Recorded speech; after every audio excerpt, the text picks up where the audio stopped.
AllBall TV. They scared, but I'm not. They don't like comentario. Y suscribe.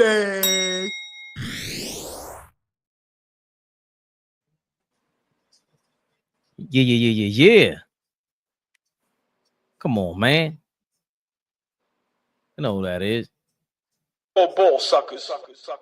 Oh, yeah. He. Yo.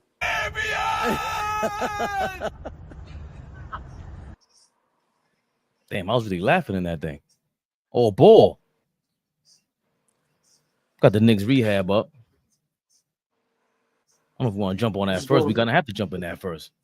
What am I talking about? I'm the producer. We're all the producers. But I got the controls. AllBall, what's going on, man? How you feeling? Feeling good, man. Knicks in the Eastern Conference Finals. A beautiful Sunday. The weather's starting to crack. I ain't got nothing to complain about besides having to get my old ass up for work tomorrow. Besides that, it's great to be a Knicks fan.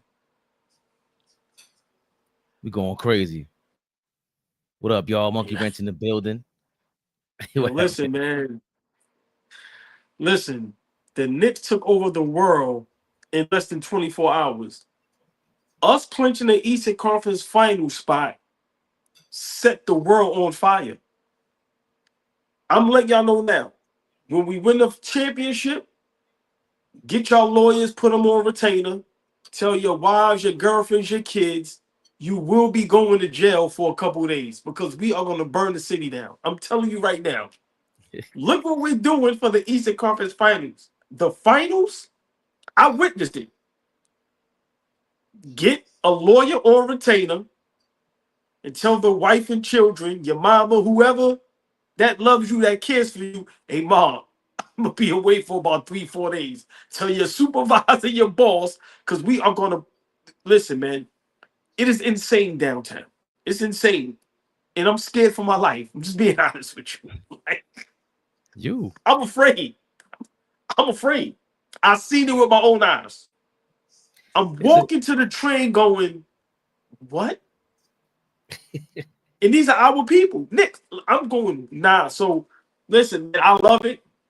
But please, be very careful. Be mindful. If you're on the opposing team, don't try to play tough guy. Wear a Pacers jersey or Celtics jersey.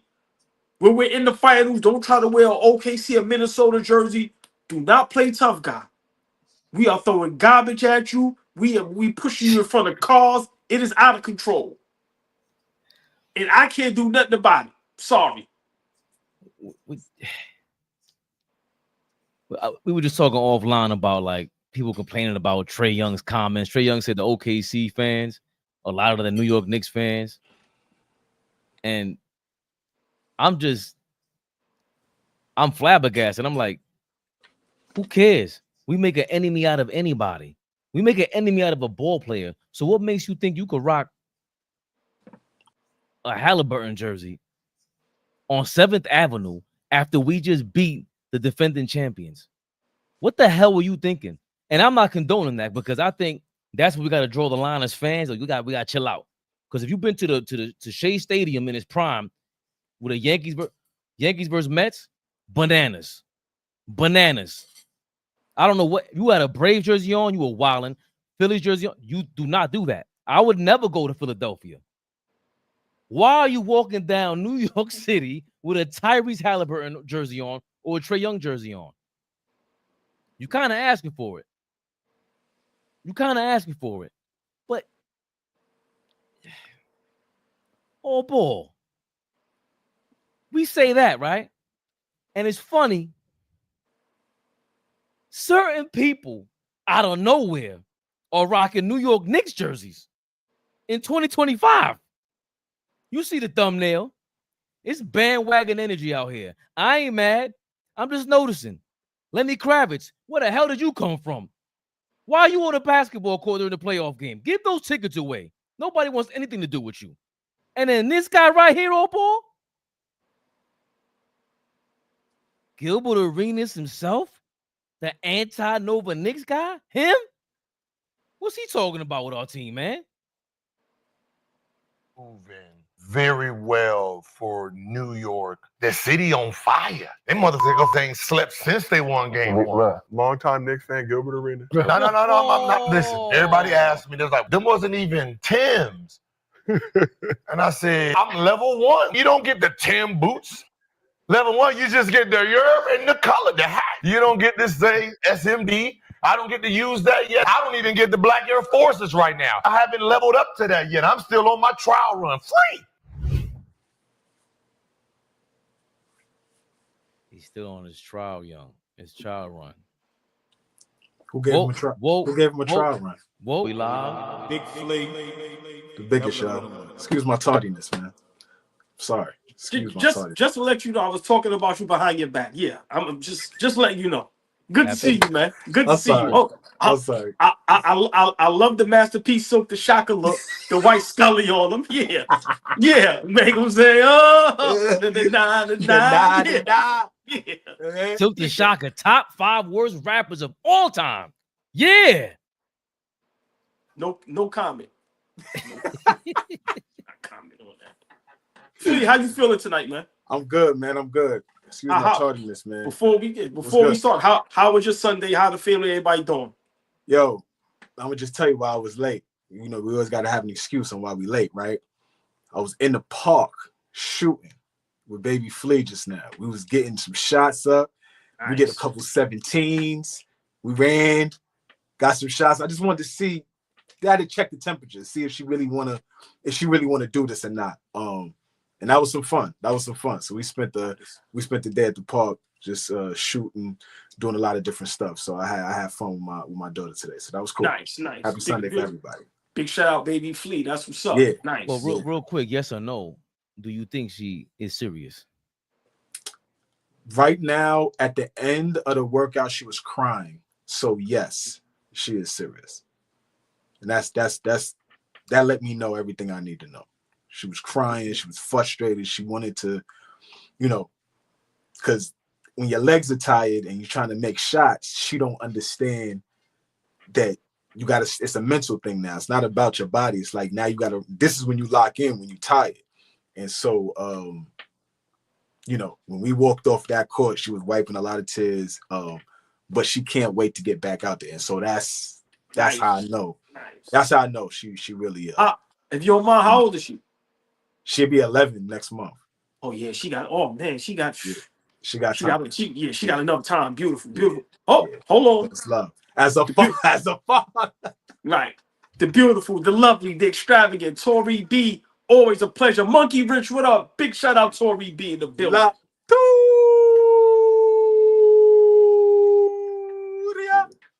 Monkey Rich, what up? Nice. People in what the we got building. In the docket tonight? Well, you heard docket a little late tonight. What we got in the docket tonight? You heard what Gilbert Arenas had to say. He's now got a Knicks jersey, got Tim's jersey. Yeah, a little before Tim's was nasty. He did defend him. He said that this is a level 1 level of fans. You only start off with the trial run though. I'm trying to understand who himself. Who okayed that. This is what bandwagon dudes do. They try to jump the fence, hop the fence, trying to look for the VIP, trying to see if they got to connect. Can't do it, Gilbert. We heard you last year. Oh, Nova Knicks this, Nova Knicks that. Nah, not feeling you at all whatsoever. No, that your business. First of all, yours played out too. Nasty. Get out of here. Paul. Everybody keep saying pause now. It's been 25 years. Everybody. Nah, y'all late. Mad late. Keep taking our slang. I seen the same shit happen to Kane. 3 cuts in your eyebrows, please. Trying to wild out. Shout out to Jada. Jay was slick, man. Yo, old boy. JC was a slick dude, man. 3 cuts in your eyebrows. Gilbert, you ain't slick. Old boy, what you think about this character? I just think, when guys are wrong, they tend to make jokes to try to cover up. Right now, you can't make fun of the Knicks. Remember, guys are used to making fun of us. We are the butt of jokes. We are laughing stock. So just think about if you pull up all the content of all the networks, the analysts, the current players, future players, present, past players, everybody made fun of the Knicks. And now that we did something that nobody expected us to do, but us and other Knicks fans, people are stuck and don't have nothing to say. So what happens when you ain't got nothing to say? You tend to joke and try to be funny instead of just putting out real content. Yo, I was wrong about the Knicks. And whatever you want to say about it. With Gilbert, you know, with him, I think a lot of these guys that play the game at a high level, you know, it's messed up that we miss out on them giving us some real information at times. Gilbert is funny, love his platform, but bro, break down why the Knicks are where they at. Remember, you played at that level, you was on the court. Stop trying to be funny. Stop trying to, you know, downplay what we did. Break down why we good and why we are at where we at and why we have an opportunity to win a championship. So for me, Gilbert is comical. Today, he had an OKC jersey on. So we know the role he's doing is trying to be funny. But at the end of the day, it ain't funny. When the rabbit got the gun, it ain't funny. Everybody was wrong about the Knicks. And if y'all notice, it's very quiet in them New York Knicks streets. Where's Shaq at? Where Chuck at? Where everybody at? You know, Gilbert, how they do it over there is you try to be funny. Nah, nigga, don't try to be funny. Deal with the smoke. Pull up on AllBall TV with Fabian and Flea. Talk to some Knicks fans. And let us hear you come up with whatever excuse, nigga, that you was wrong. You played at a high level. Look, because you know, I just seen KD throw some smoke, you know, which is big shout out KD, but he always throws smoke at people that didn't play the game. And it's like, yo, y'all guys played the game, but y'all still are wrong damn near half of the time y'all talk about the game. None of y'all had the Knicks going where they going. So for me, you know, Gilbert, the entertainment part is funny. I enjoy his platform. But at the same time, me being a diehard Knicks fan, I just want somebody to keep it real. I just want one analyst, one player, one whoever to come on a platform and just keep it real. Yo, I was wrong. The Knicks is really a good team, and they really have a player that's playing at an MVP level in the playoffs. And with a player like that, you have an opportunity to win a championship. Everybody know when you have a superstar that's playing at an MVP level in the playoffs, you can win a title. So for me, I just want guys to be honest. And Gilbert Arenas, we all know when you're wrong, when you try to hide something, you try to be funny and turn it into a joke. But if y'all notice, ain't nobody laughing. We ain't laughing at y'all niggas. Y'all see me ready to burn the city down, nigga, over our Knicks. So at the end of the day, this shit is comical. It's funny, but I just want to hear somebody just keep it real about our Knicks and break down how Tim's been coaching, how the team has been playing, the difference that Mitchell Robinson makes, the level of Brunson and these guys playing. I want to hear one of these guys that played at that level flee, because all them niggas are super cocky. OG, hold on. Yes. I think I can interrupt you. Go ahead. Because this nigga has shown up. I think I can interrupt you because this nigga has shown up. Show up to the party and answer the tough questions. You know what? Sugarman is here. Hey, Sugarman, I can't see the chat, but Fabian, the great editor he is, and my brother Flea cut me off, which I always cut them off so they can cut me off anytime. I got to give a shout out to Sugarman. You are correct, Flea. He shows up, he shows out, and No. You ain't let me finish. Calling his ass out for a week and a half. Right. Hold on. Where you been at? No, but hold on. You getting cooked. You more like caramel out here. What you talking about, Sugarman? Rest in peace to the Cleveland Cavaliers, Sugarman. A moment of silence. We are here. We were waiting for them. We were waiting for you guys. Listen, Flea, Flea, show up to the party. Flea, look, hold on. All three of us at the same time for 3 seconds. When I say bow our heads, and for 3 seconds, we gonna raise them. Bow our heads. Big shout out, Sugarman. But all jokes aside, I give Flea the floor But yeah, man. I think Gilbert Arenas, my opinion, and Sugarman, I hope you relate this to them. You family. Yeah, I think Gilbert Arenas is scared to have an honest basketball conversation about the Knicks with real Knicks fans. Because what is he gonna say? When we say no jokes, no playing around, what are y'all gonna say? Brunson is now down to the last four. So for me, like I said, another brother is here that I'm very, very disappointed with. He's a Celtic fan. He's here in the comments, and he's from New York. Shea Baby is here. Shea Baby, we got you. We got y'all. We got y'all. Hey, listen, man, that brother there in the beginning, I gotta just 2 seconds. I'll give you the floor, Fleet. That brother invited us to his platform way in the beginning, invited us to his crib, man. Shea Baby is family for life. He's definitely a Boston Celtics fan, but he did tell me, and just to defend him, he said, "Oh boy, if y'all get to the finals, I jump back on the bandwagon." But he is a Boston Celtics fan, but he is real family. His platform is super dope. He's consistent. He works hard, but he showed love from literally the beginning. So Shea Baby, family forever. But we got y'all bum ass Celtics up out of it. That is a fact. Shay. We that got is a fact. Shout out Travis Lucas. Shout out to Travis Lucas for them $2. Oh, big shout out Travis Lucas. Lucas. Shout out to Travis Lucas. And definitely a shot. I got a second now, old boy. Shea Baby. Again, please. You know how I do. I'm always big on when you ain't got to do something and you do it. It's a lot of character, man. It's a lot of character. Yes. And Sugarman, you ain't had to show up today, but you did. But he did. I don't know what your punk ass was thinking on this Sunday, but I'll show you some grace. You are correct. Y'all had injuries. We don't this year, and that's why we're excited about this, old ball. Flea, what you thinking about Gilbert Arenas hopping on the bandwagon, rocking the bum ass Timbs like Jason Tatum did? Like he ain't just seeing him get hurt, slipping on a banana peel out there on the court. No disrespect.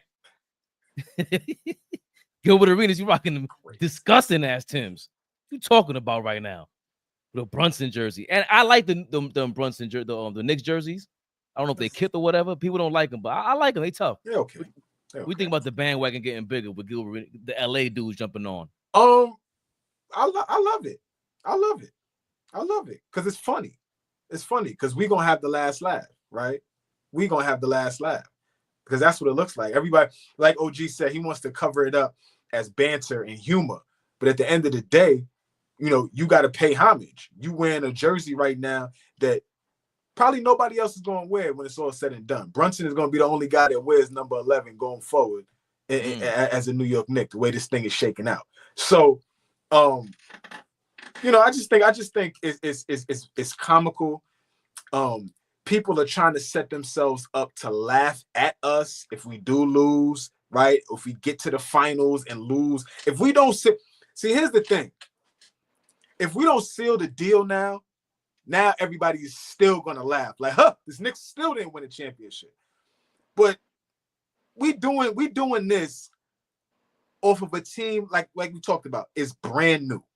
Brand spanking new team, and we in the Eastern Conference Finals. Right? So I like it. Everybody jump on the bandwagon. Everybody, all the New Yorkers that don't believe in us, jump on the bandwagon.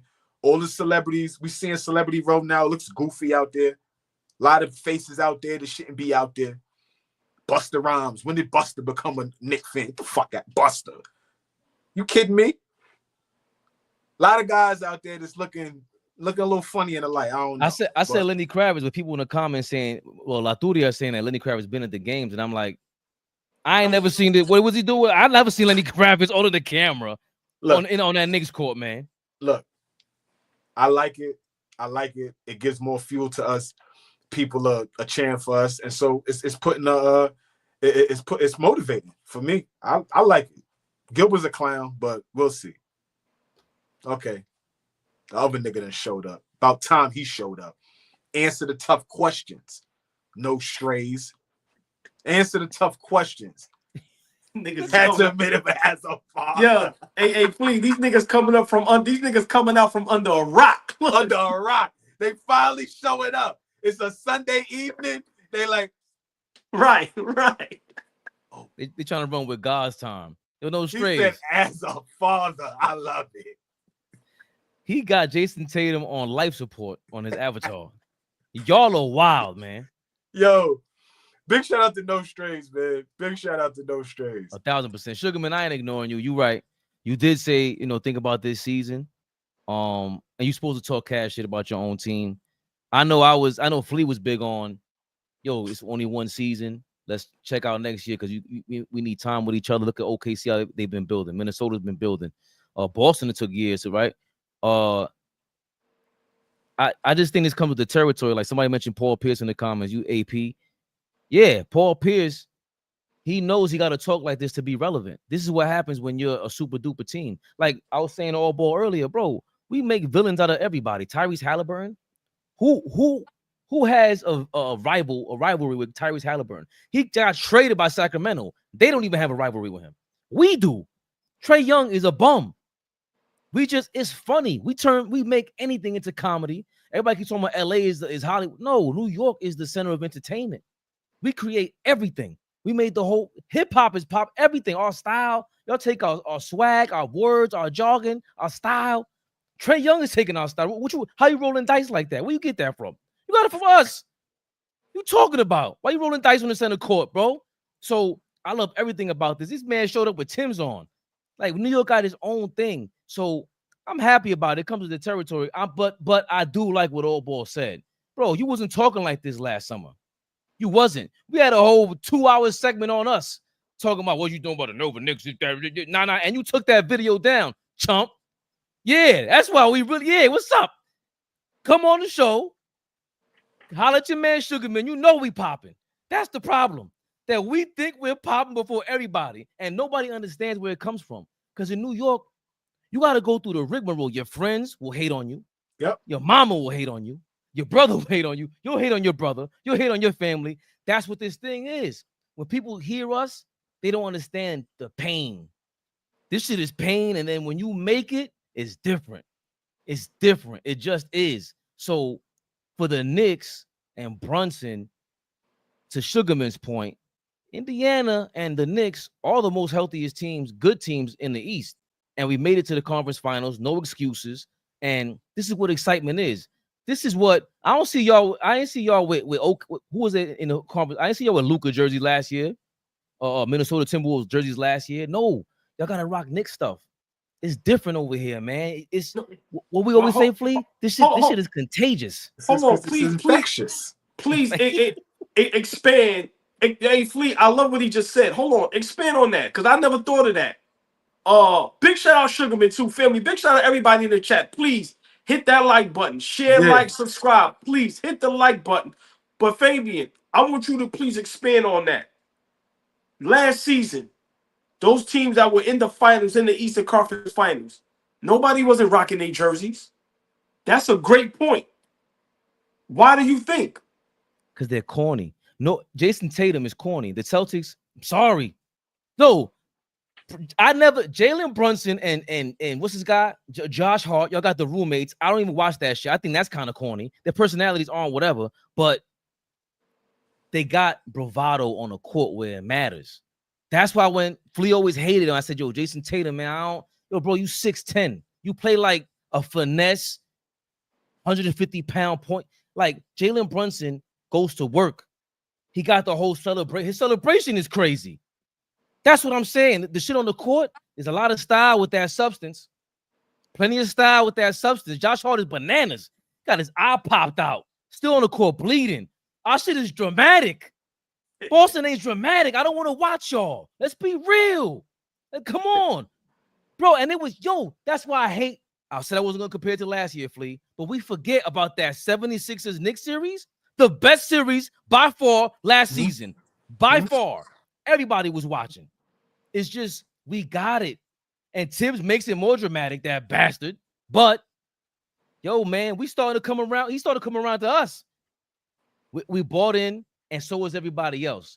Everybody's starting to say Brunson's an MVP candidate, bar none. I'm arguing with Dime, all these guys on Twitter all day saying, why y'all keep saying we need to win a chip to prove Becky Hammond wrong? She's dead wrong. She's dead wrong. And again, it's the underdog thing too. Jason Tatum is a top 3 pick, bro. Jaylen Brown's a top 3 pick. Luka Doncic, top 3 pick, top 5 pick. Ant-Man, number 1 pick. You guys are supposed to win. The SGAs of the world, the Brunsons of the world, yo, these are underdogs. Joker is an underdog. Brunson brought that Villanova swag, the history, the credibility, that shit that he earned. He brought it to New York, bro. You know how this is. It's a blue hat town. It's a blue collar town. This is not a white collar town. We got Wall Street, but we got Main Street. We got the back blocks too. That's how this shit is, man. And that's how a lot of teams, when they embody, like that's what Philly loved about Iverson. Iverson was just authentic. Philly loved him because it was like, yo, he's one of us, bro. He's just real. And when somebody embodies the city, it's different. It's different. Hey, listen, man. Flea, I ain't really got much to say. He just cooked that like crazy. Yeah. Just for me, 30 seconds. And what you just said is 100% correct. But what makes it even over the top, he's getting the job done on the court. He's giving the Knicks fans, he's giving us hope.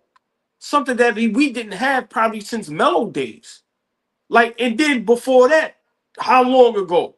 So for me to package all that up together, I don't see how anybody can't root for the Knicks. And I'm not saying that because I'm a Knicks fan, but you know how certain teams are players that you're not a fan of the team, but you root for them? Right. I don't see how you can see how Brunson is, what he has done for this team, how you can root against him. I don't get it. I don't get it. So, Fabian, you smoked that. You 100% correct. Wow, it is Flea. You can have it, but listen, man, this young man is nothing short of spectacular. But Flea, this is also what you've been saying about why you defend Tibbs. The Brunson era does not happen without him. Like, that's why you're very adamant about, bro, we stunk for 20 years and Tibbs helped direct. He was like the police officer, the cop, the federale for them, right? So I don't know if I'm passing you the baton the right way, throwing the alley the right way, but that's why you hold it down for him, because now you got Gilbert Arenas jumping on board. And Tibbs kind of started this thing with Leon Rose and them. I mean, patience, right? Like, we figured out how to be a patient ball club. Finally getting into the position where we could say, all right, we just going to wait this thing out. We're going to develop. We're going to squeeze the juice out of everything that we could get. Big shout out to Julius Randle. When he was here, we squeezed the juice out of that. Facts. Playoffs, multiple-time All-Star, some of the best years of his career with us, right, under Tibbs. So all I'm saying is that you bring Brunson in now, and this 3-year stretch has been magical. We just want to continue to keep building on this. But, man, right now, if you can't root for this Knicks team, like, then there's just something wrong with you. Like, you don't like basketball. You're not really a fan of basketball. Forget the team. You're really not invested and really, like, passionate about the game of basketball if you can hate on what we're doing right now, what it looks like, the drive, what Brunson is doing, how Tibbs is mixing and managing what he has right now with a short bench. We got a short bench. Call it what you want. Let's be honest. Yeah. And he's figuring this thing out, man. Dragging us to the conference finals. Not literally, but you know what I'm saying. For who he is as a coach. AllBall all season long has kicked him in his back. No shame in it. He has killed him all year long. And here we are in the Final Four.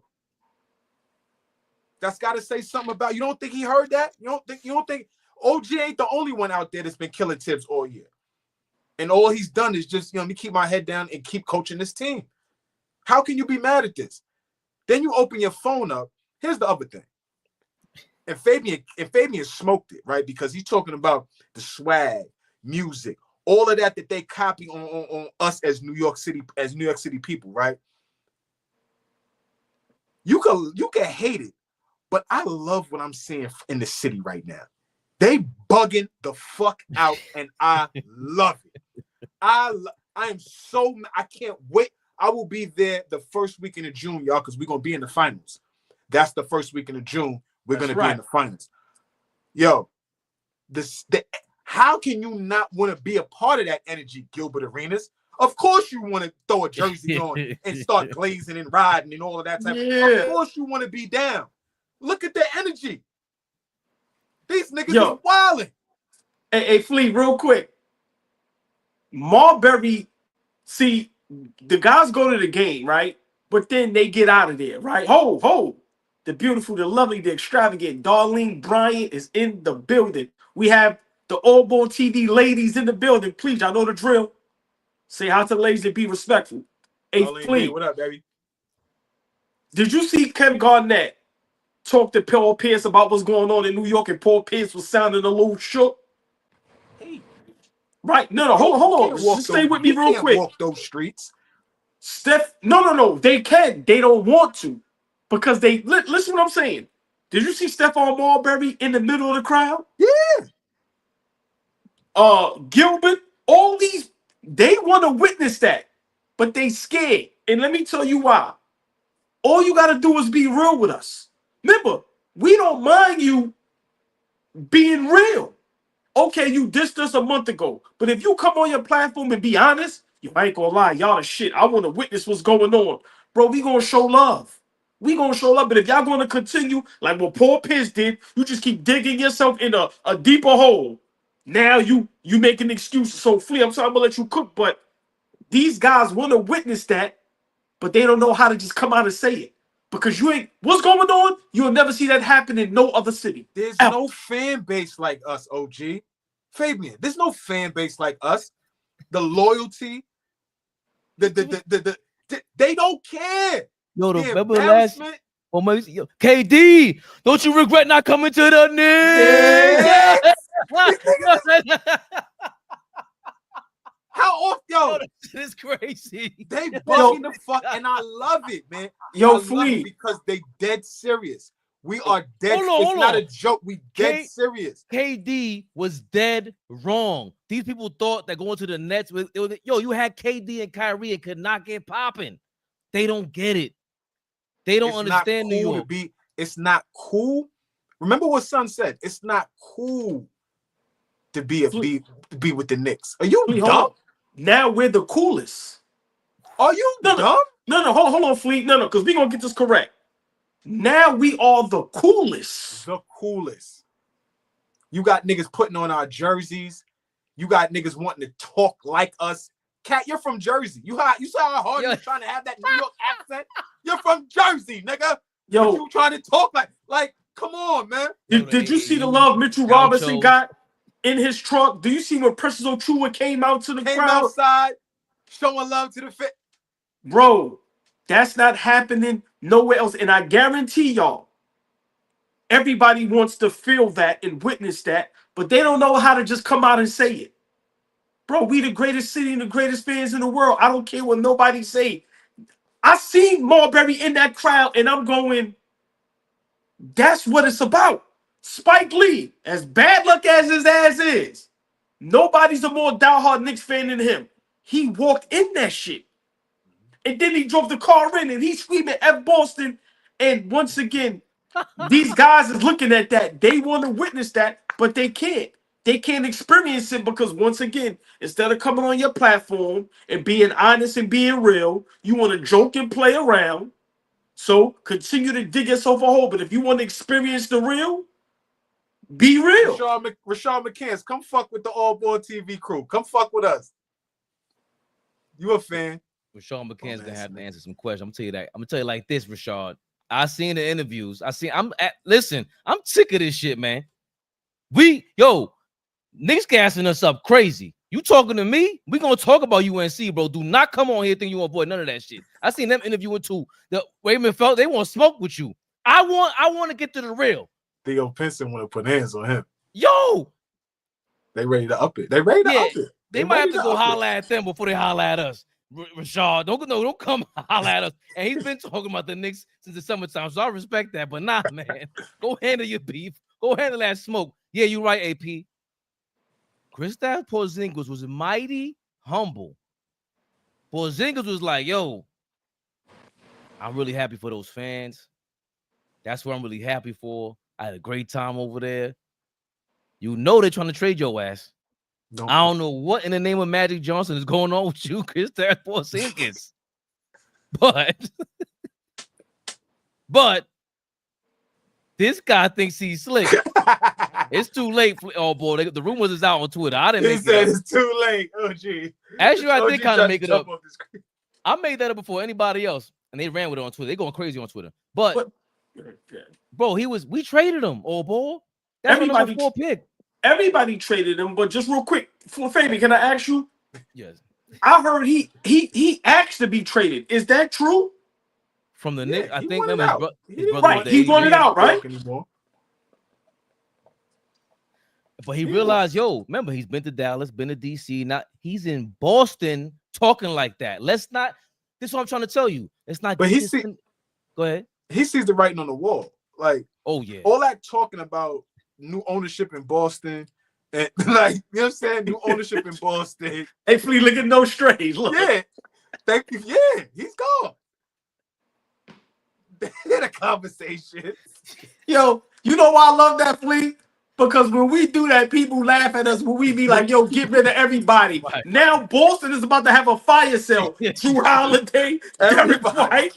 And Flea, you know what's going to be the excuse, right? We can't pay everybody. Nah, that ain't the excuse. Them niggas was bums in that case.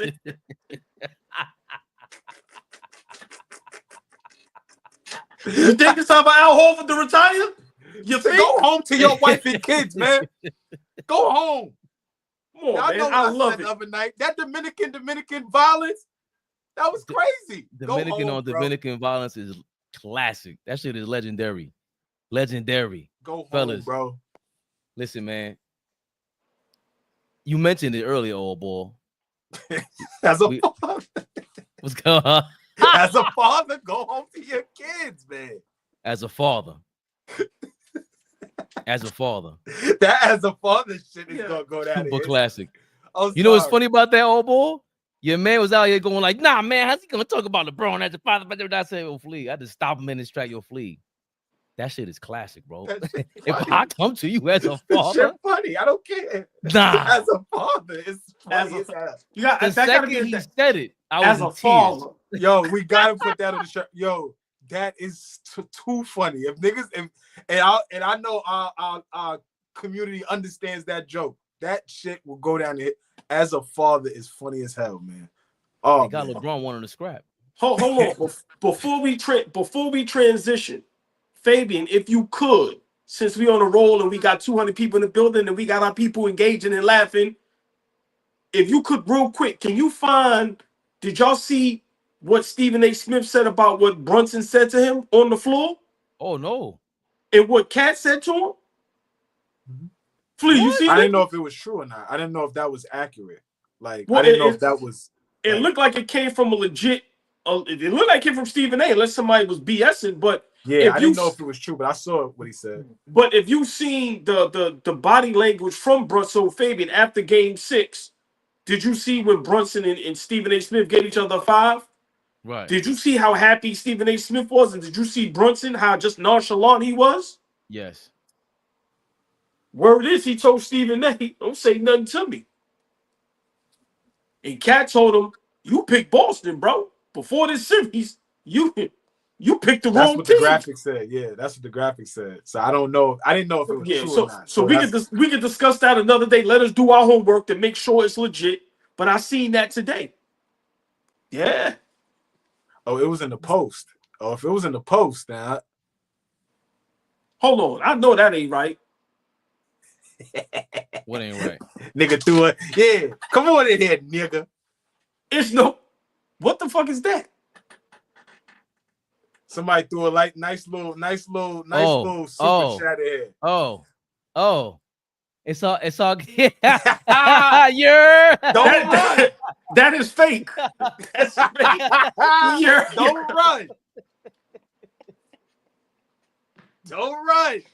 Yeah. Yo, listen. Hold on. If that's really Gilbert, right? Big shout out to you. What's going on with Diddy? That 200, I don't know what you're looking for. Paying $199.99. But we don't swing that way over here, man. We decline that. Get that shit out of here. Yo, We asked for him. He popped in. Big shout out Gilbert Reeves. Hey, listen, if you want to jump on, we'll send you the link anytime, any day, my brother. And don't come on here without that fucking Brunson jersey on. If you're gonna jump on here, jump in here with that Brunson jersey on you was rocking the other night, nigga.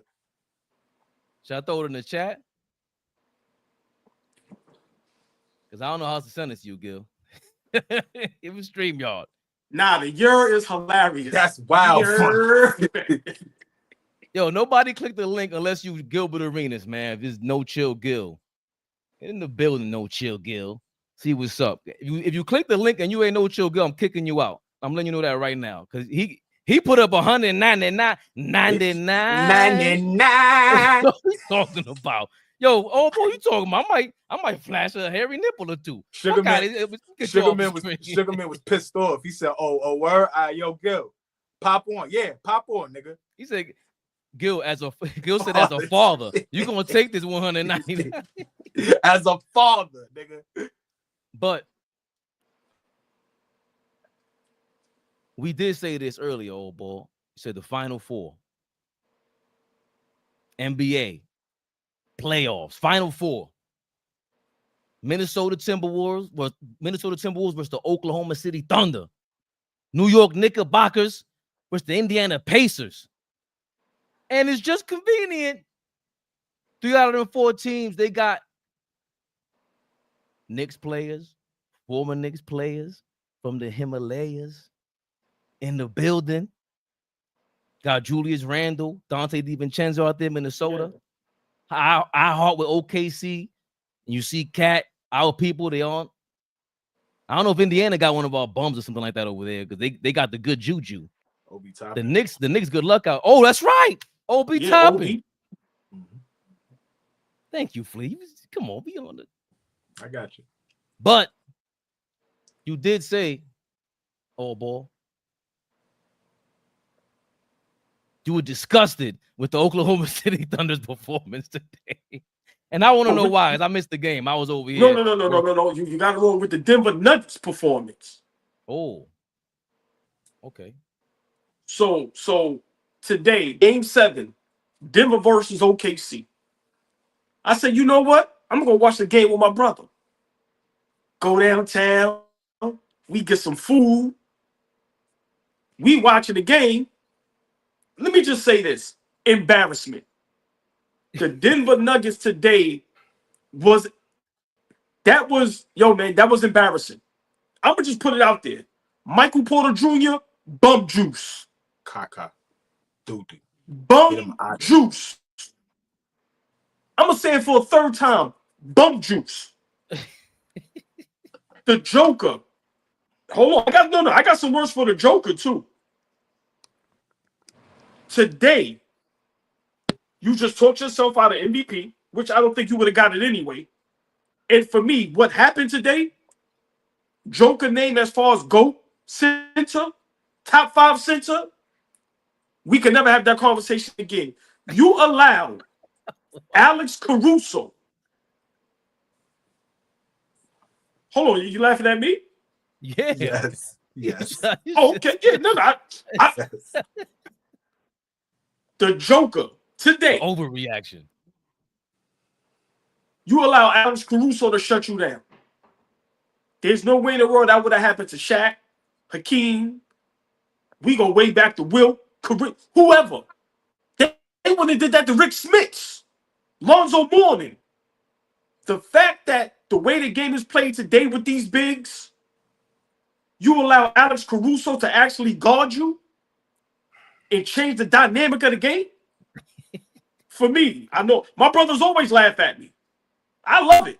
Because you know what's going to happen? As time goes on, Flea, what I always say, that 99.9% that I'm wrong, eventually that 0.0000, whatever that number is, I happen to be right. I guarantee you, that performance by the Joker today, now I'm going to be honest, his team plays a part. No help. Jamal Murray, bum juice. He wasn't good. But listen, he was not good. Bum juice. You cannot play like that in the Game 7 to go to the conference finals. Bum juice. So for me, today that shit was embarrassing. but we have to stop the Joker talk. The guys in the past, David Robinsons, the Tim Duncans, the Shaqs, the Keem Olajuwons, there's nowhere in the world if Alex Caruso is on that other side that coach is putting that on there. Imagine Alex Caruso guarding Keem Olajuwon. He'd have fouled out in the first quarter. Are you kidding me? So for me, I love the Joker. I love his game, but I got to test my brother Flea because he's big on defense. And today, prove why the Joker, we got to slow down. We got to slow down. The Joker will go down as one of the greatest basketball players ever for the regular season. But what happened today, y'all can think I'm overreacting, but what happened today, he got exposed. And it's happening too much in the league. Even when I got Cat, when he's allowed to let Lou Dort or Williams guard him. No, these guys, this is why they're not going to go up as some of the greatest that ever played the game because of what goes on. Imagine Alex Caruso trying to guard Tim Duncan. It's not going to happen. They got blown up by 40. The Denver Nuggets got embarrassed today, and it was a shame to see the Joker go out like that. I think we about to have another fire sale. The Joker's not like that, but if I'm him, which I'm not, he need to get the fuck up out of Denver because they're never going to get no help. I'm sorry. I'm sorry, Flea. I know you don't like that. But Flea, they're never going to get no help, bro. They're never going to get no help. And I can't agree with that. Yo, hold on, Flea. He keeps saying bum juice. It can bum juice. I just keep thinking about, remember when Starbuck wise be like bum bitch. That's what I can. The Denver bum Nuggets, juice. They bummed it up. Listen, after give me a Russell Westbrook bum juice. Nah, that's kidding. After that championship in 23. Yes. Going into last season, what did I say to y'all? I said that team did not upgrade their roster. They are gonna struggle trying to get back to the championship, get back to that level. And I'm not saying that a Bruce Brown or a KCP is irreplaceable, but you clearly didn't replace what they brought to that team. It was way more important than what you clearly thought it was. You obviously thought Christian Braun was better. You obviously thought Peyton Watson was better. Those guys aren't it. Russell Westbrook gives a lot of energy. That's it, though. After that, I don't know what to tell you with Russell Westbrook. He's going to hit a lot of shots. He's going to miss a lot of shots. You got to live and die with what he brings you. After that, they fired a coach. They fired a GM. There's a lot. They're lucky to get through a 7-game series with an Oklahoma City team, to be honest. Aaron Gordon is hurt. He's trying to play through an injury. Big shout out to him because he could have easily sat today. I want to give a shout out to him. He could have easily sat today. It's game 7. He's out there laying it all on the line. So big shout out to him. He was trying to be available for his team. I love that. But to put this all on Joker, I can't roll with that, OG. We talking about, world-class guys that play at an elite level on the defensive end. Caruso did not do that by himself. Caruso was very good, but Caruso did not defend Joker by himself today on just one-on-one matchups, and he's just stopping him from scoring the basketball. That is not what happened. The double was coming from the weak side every time he touched it. Every time he touched it, Caruso would body him up, and that double was coming from that angle all the time. So, they did a great job on diffusing him. Slow down. I'll let you rock. Hold on. I'm not saying nothing. I ain't saying nothing. They did a great job in defending him and slowing him down. He can't keep a straight face. Go ahead. Look, Fabian, he can't keep a straight face. He's full of shit, Fabian. Flea is full of shit. They did a great job. No, because I'm not about to talk. You want to say now this guy is not one of the best bigs of all time because they lost in game 7 against maybe a potential champion. This is the best team in the league all season. He's been dragging Denver all season long. All year long. Nobody else has been very good on a consistent basis. We trashed Michael Porter Jr. Jamal Murray has been up and down all year long. Aaron Gordon is great in what he does. After that, Talk to me about the team after that. Just Fabian, just flee real quick. Who guarded Joker the whole game? Caruso, Hartenstein had some looks on him.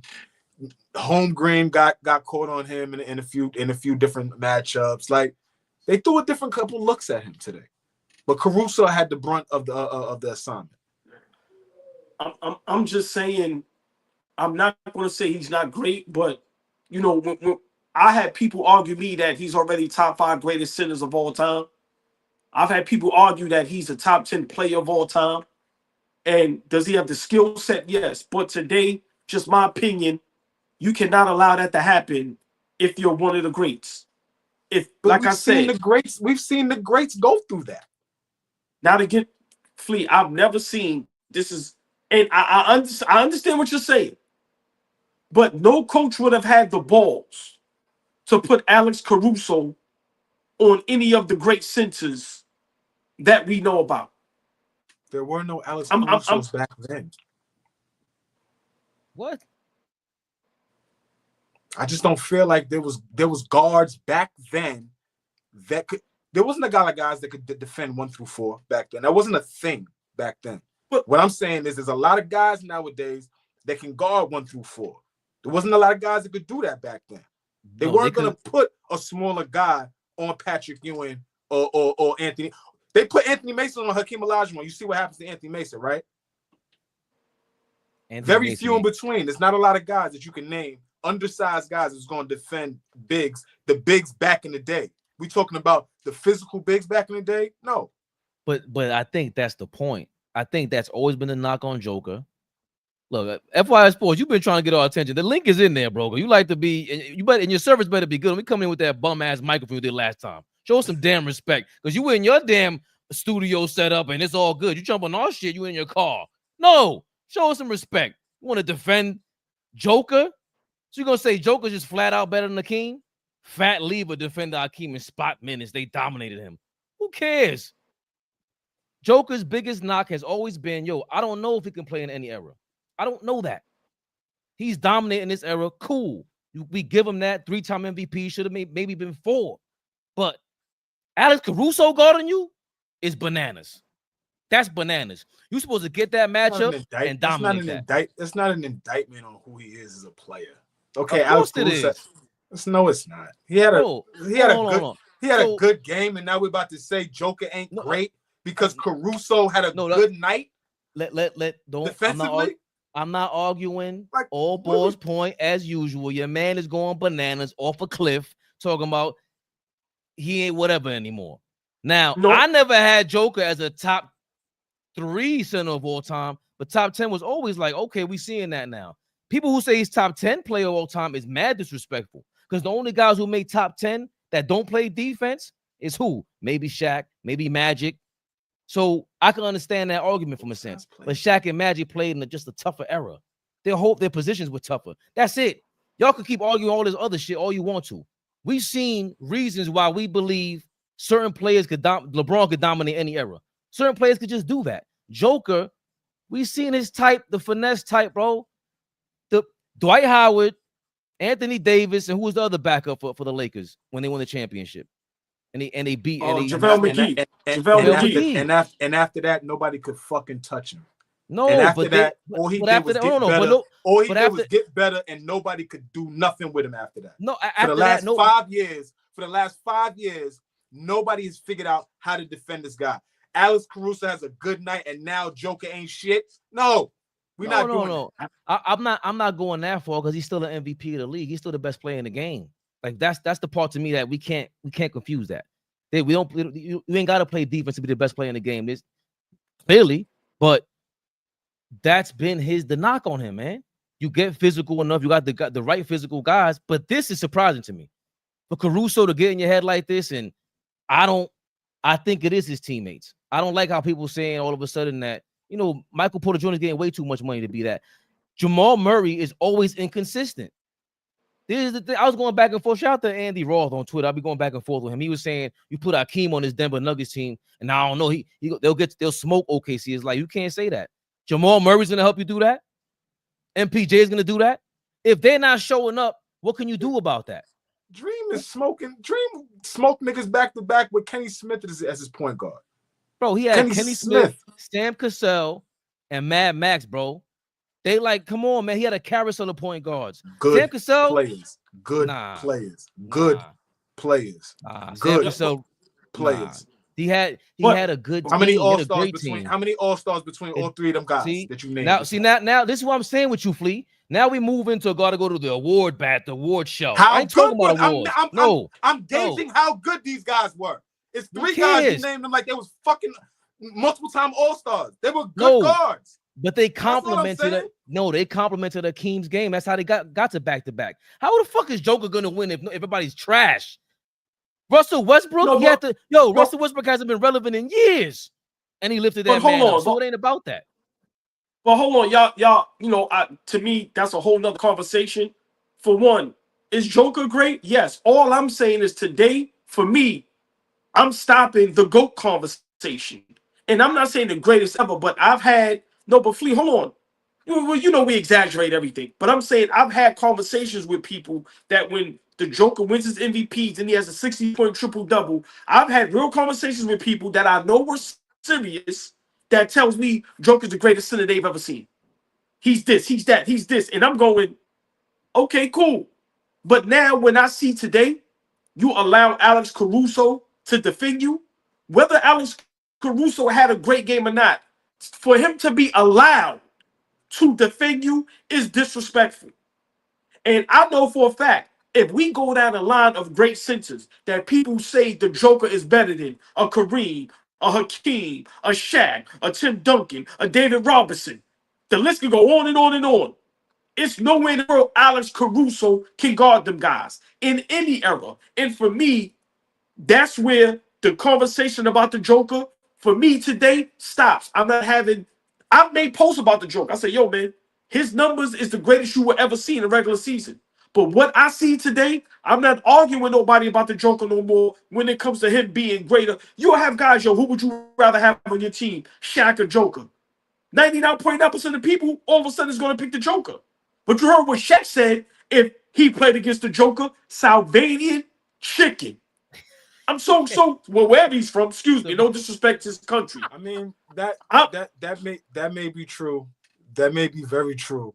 But y'all know what y'all have watched over the last. Fuck what people saying. What you've watched over the last half a decade is this guy just be great. So, all right, multiple MVPs. He's a champion, right? So, I mean, that's a criteria for a lot of you old niggas. You need a championship, right? So he got it, right? So now, like, what? What else you want? Hey, yo, I'm laughing at the comment, but you ain't have to say old niggas like that. I'm the oldest nigga up here, man. No, so you know how I like to do that, OG. You know how I like to do that shit.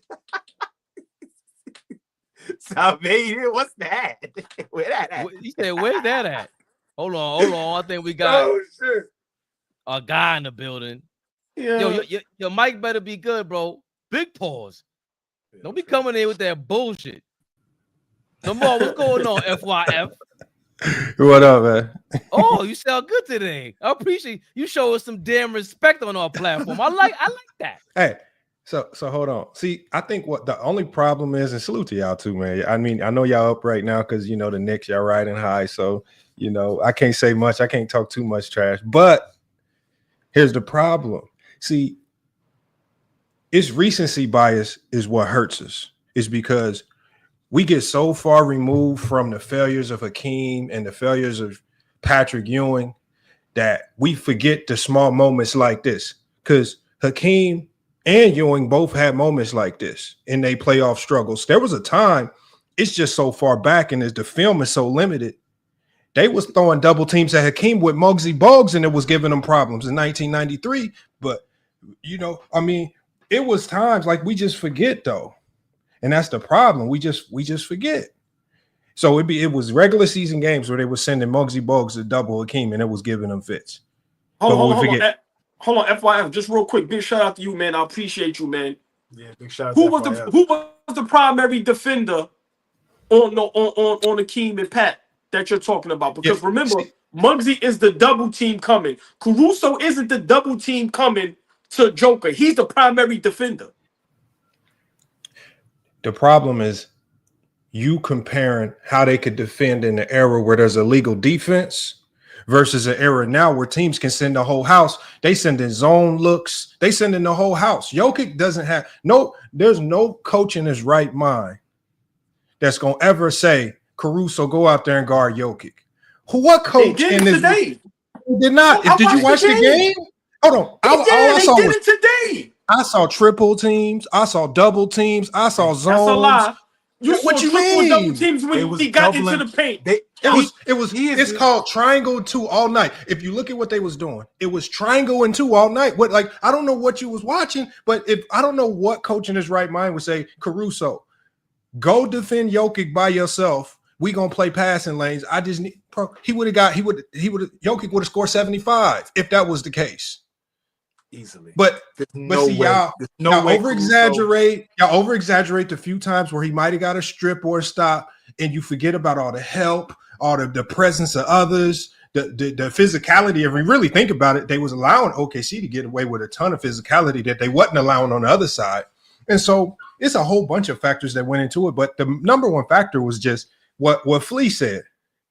OKC just had a much better team, 1 through 8. When you look at Aaron Gordon, who was hampered, Jamal Murray game completely disappeared. When you look at all the factors, and then when you look at the bench guys, mostly rookies or second-year players, Peyton Watson and Julian Strawther, and then you got Christian Brown. What did you expect Jokic to do? Go out there and score 80 points? What was he supposed to do? Are you asking me? Yeah, what was he supposed to do? Because I never saw Ewing do this. I never saw Hakeem do all this with no help. Ewing definitely didn't do it. Ewing definitely didn't do it. Stay there. You asked me what did I expect Joker to do, right? Yeah. I expected the Joker to have a typical Joker performance in a game 7, a 40-point triple-double. Didn't we see him drop 40 points in a loss against this same team? And it wasn't enough? No, you asked me what I expected today. I'm not talking about the past. You asked me what I expected today.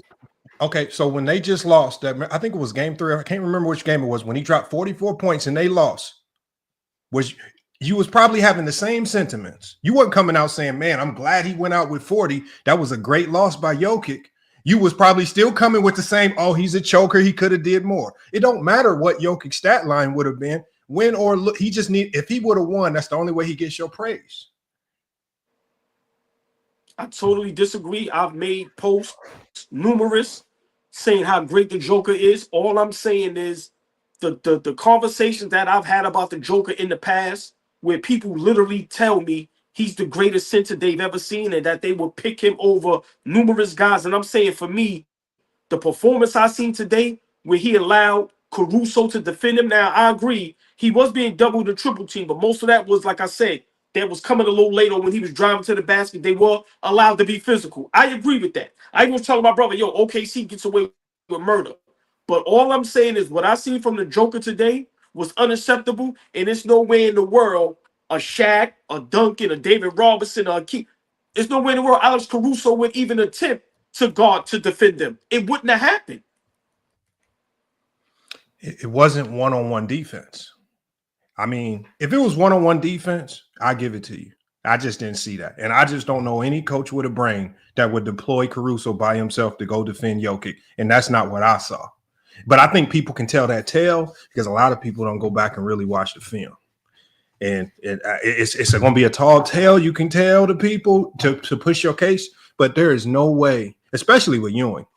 Nikola Jokic is a far better basketball player than Patrick Ewing was any day of the week, and I don't care how you slice it.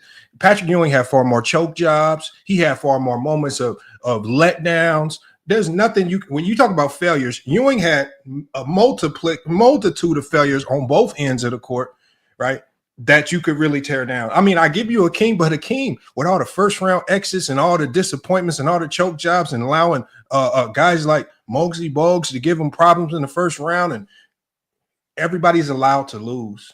Can Jokic lose? Just like Hakeem could lose? Just like Ewing could lose?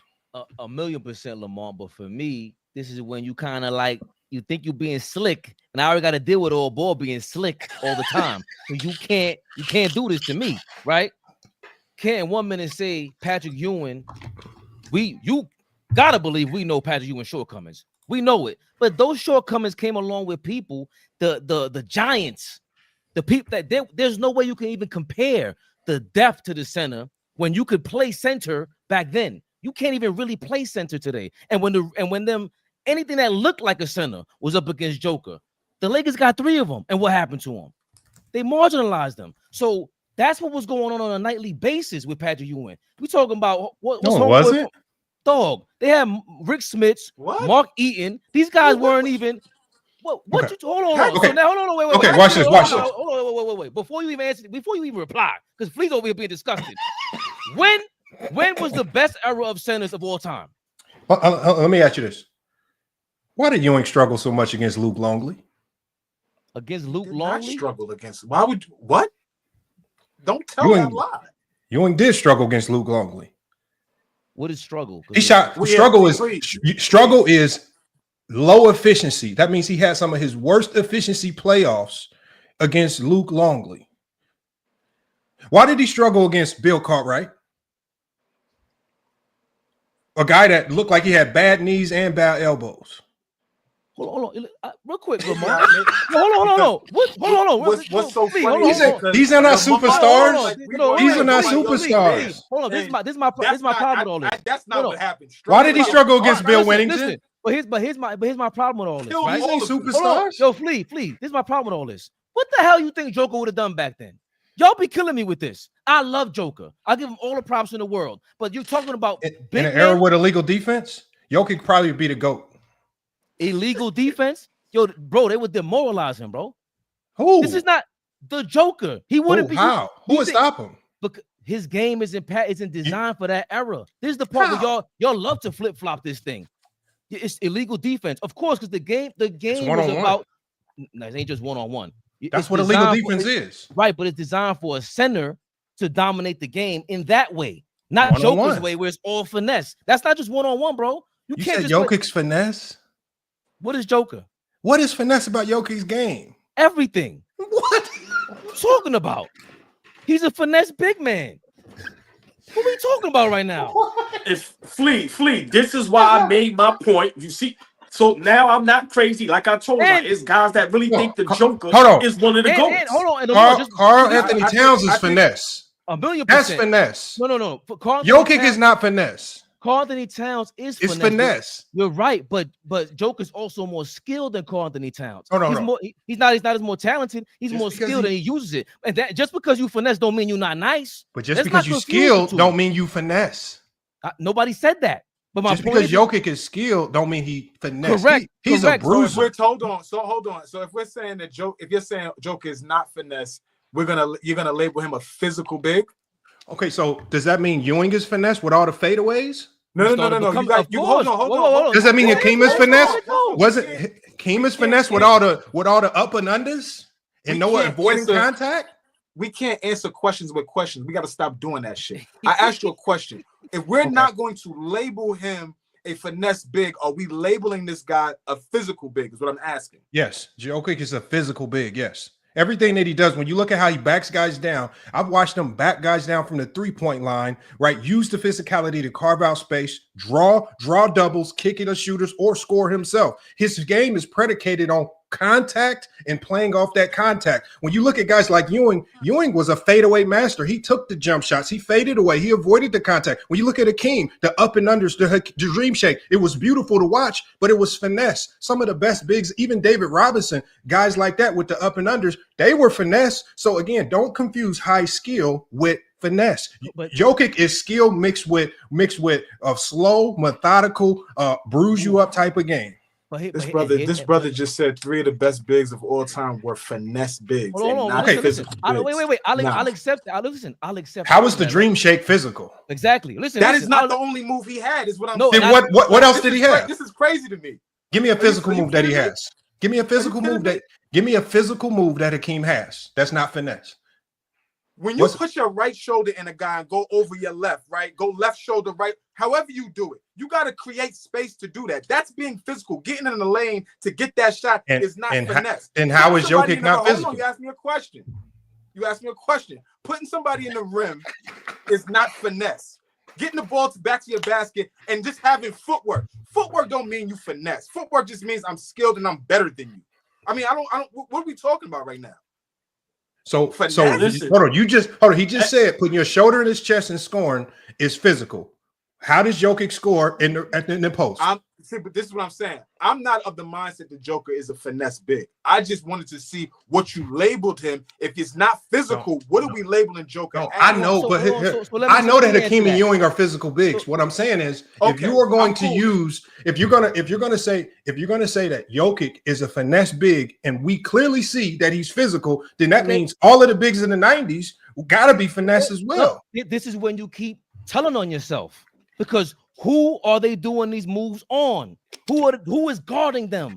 When Joker does that, all that physical shit you talking about, backing somebody down, that shit ain't against no Dwight Howard and Joel Embiid. Joel Embiid be killing Joker, if we being real, physical big. But you're still and hold on. Joel Embiid is one of these 90s players. That's what he looks like in the post. You're still conflating. Here's the difference. Ewing had to do it against other bigs. Jokic has to do it against consistent double, triple teams and a whole bunch of pesky guards running around. It's still difficult. It's still difficult. 1,000,000%. It's just difficult in a different way. Don't get mad at Jokic because it's not his fault. He can't go create another center to make y'all happy to play against another 7-foot center. He can only go out and do what he does versus whoever the other team brings out. And we have to judge it based on how successful he is. Because there's a lot of centers that struggle to do what Jokic does. It's a lot of centers in this league who can't make that over-the-shoulder pass through the guards and turn the ball over a lot. It's a lot of centers who struggle. Nobody could do what Joker does. What are we talking about right now? He's on the planet all by himself. Again, I'm giving him his props, but that's not the issue with AllBall, and which I agree with. It's the fact that we put him at, once we start saying GOAT, whoa, hold on a second.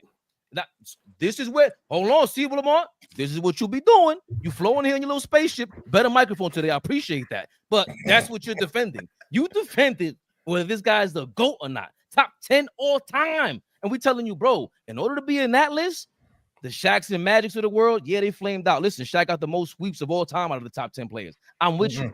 But you ain't just showing up. Alex Caruso ain't just showing up. You ain't doing no double. That's what Shaq saw was double triples all day long. That's what he ended up mastering under Phil Jackson and all that. Improved his footwork and all that. That's what he had to deal with, was that kind of physicality from a different level of big. Like Joker he can't. But I never said Jokic was better than Shaq. Shaq's the most dominant, probably arguably the best center in NBA history. The two players that y'all brought up were Ewing and Hakeem. Now Hakeem has a strong case, but when it comes down to where you rank in NBA history, it comes down to accolades, what you did versus your era, your own individual dominance. You cannot take these things away from Nikola Jokic. If you want to come up with a top 10 list as this is the most talented of all time, or you can have a list of a real top 10 list includes your career, your accolades, your teammates, what you did, titles, championships. But if we did a top 10 list of the most talented players of all time, then you're going to have a list with Tracy McGrady in the top 10, all types of players in the top 10 because of skills. Grant Hill might be in the top 20, because it's just talent. But when you're judging players, I got to judge your MVPs, your averaging a triple-double for a whole season. I got to incorporate all this stuff. These are the things that make him great. It's his production, his accomplishments, his accolades. Some of these guys don't got this. Now what you just said, totally agree. Have no problem with that. But I like this guy because he's slick, and I know slickness because I'm slick, right? For one, I would never say Patrick Ewing is better than Joker. No, I'm not. I'm not saying that. What I'm saying is, Alex Caruso would never ever guard Patrick Ewing, ever. And what I seen today, y'all could make it how y'all want to make it. One thing with me, I like things simple and plain. You said it yourself. In that era, you said Joker would be the GOAT. And that's the problem I have. How was he going to be the GOAT? You said the players that Patrick Ewing struggled with. Okay, cool. If he did struggle with it, I have no problem with that. You know why? Those guys were 7-footers. Those guys were strong and mentally strong, and they just held their hat on defense. I'm saying if Joker had to see that night in and night out, because you don't see that night in and night out today. And I'm not. He didn't see it night in and night out in the 90s. Okay, look, we can go through. We can go through random years. Who was the great center on the Milwaukee Bucks? No. In the 90s. Who was the great center on the Clippers? No. Hold on. Forget random years. Right. It was only a handful of great centers. Hold on. Right now today, give me 5 bigs that hang they had on defense. Who's that? Stanley Roberts on the Clippers? No, Fabian. Fabian, we missed. Hey, hold on, FYI. Because hold on, FYI. Because it's not one-on-one basketball. Today's game is predicated on team defense. In the 90s, it was more individual because of illegal defense. It's two different types of games that we're looking at. And you punish Jokic because he didn't play at the same style as a 90s player. I like things simple and plain, my brother. I just ask a simple question. Name 5 bigs today that hang their hat on defense. Bam, Rudy, Embiid. We can go with Hardenstein was solid. We can go with Zubac was really good this year. Zubac. We can go there. I just go with there. And there's more, but let's just go with there. That's 5. Okay. Those are not defensive bigs? Okay. Ben was a center? Yes. That's crazy. By default, right? He's all defensive. Hold on, Rudy Gobert, all defensive. Rudy Gobert's 4-time defensive player of the year. 1,000,000%. But Bam being the center, like we can't just bring up Stanley Roberts on the Clippers and think that's no, they got to deal with that. You still got to deal with 6 fouls from that dude, bro.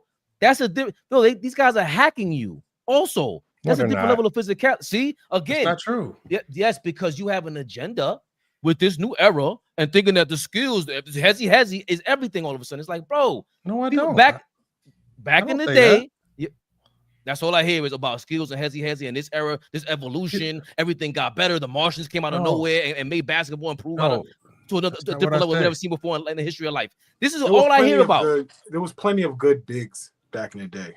And just being exceptional. Yeah, there was an exceptional class, but every NBA team had to have a center on their team to deal with whatever was coming in there because you had guys in there that were just super talented. Yes, they did. Because the best team in the 90s did it without a good center. They went small ball. Their most lethal lineup was a small ball lineup. That was the Chicago Bulls.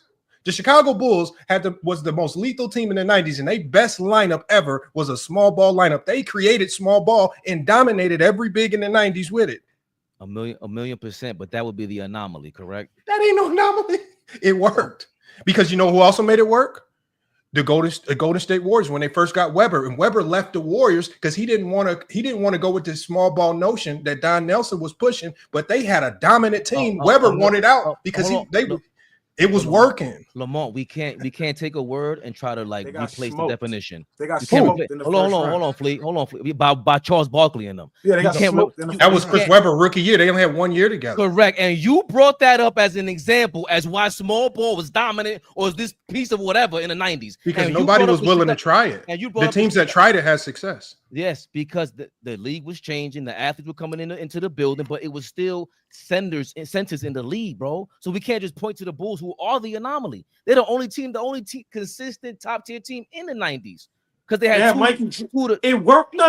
We ain't let them get away with that. It worked because they had Michael Jordan. Stop it, man. Listen. Okay. How come it didn't work for the Knicks? Hold on. How come it didn't work for the Knicks? They built success. They built around the center. You know what? Work. We bring up everybody else's mishaps. The Joker was knocked out in the first round before. The Joker last year lost four games straight, right, to Minnesota. He got some mishaps too. Yeah. Oh, okay. We have to be fair. But he still got a chip. Okay. I agree. Ewing, we watched Ewing smoke layups that won. Yes. We watched Ewing. We watched Ewing 5 years in a row choke. 92, he choked. 93, he choked. 94, he choked. 95, he choked with the missed layup. We watched him year after year choke. I guarantee you, Alex Caruso can't guard him. Hold on. I guarantee you, Nikola Jokic would have never got stifled by Muggsy Bogues double team, just like we saw it stifle Hakeem in 93. I guarantee you, Alex Caruso cannot guard Patrick Ewing. I guarantee. Hold on. I guarantee. Hold on. We watched Vashawn Bogues- Leonard do it to Ewing. We watched Vashawn Leonard do it to Muggsy Ewing. Bogues played for the Charlotte Hornets and had one good night. The only night he had One good night. They played against each other twice a year. No, we're talking about the playoffs. We're talking about when they were in the West. We were talking about when they were in the West. They met the Rockets in the playoffs. And they kept sending Muggsy Bogues to double team Hakeem Olajuwon. First round, 1993. Go look it up. Go watch the film. Go look at what Vashawn Leonard. As it was a Charlotte Hornet, and he was playing against Hakeem Olajuwon in the playoffs. That's what we're saying right now. I'm gonna go look it up because I'm one of them niggas. You ain't. Go look up what Vashawn Leonard. Go look up what Vashawn Leonard was able to do. Go look at what Vashawn Leonard was able to do to Patrick Ewing. Did nothing to go look at what Vashawn. Go look at what used to kill Zoe every time they no. Hold on. You talking about Hakeem Olajuwon or Patrick Ewing? Muggsy Bogues guarding them. Oh, my bad. Hold on. The regular season. Well, hold on. I'm talking about the regular season with Muggsy Bogues and Hakeem. When I'm talking about the playoffs, I'm talking about Patrick Ewing got stifled by Vashawn Leonard double team and got smoked in the first round. But you keep listen. That ain't even the point. Your tap dance game is crazy. Yeah, I told you I like this guy. That's all.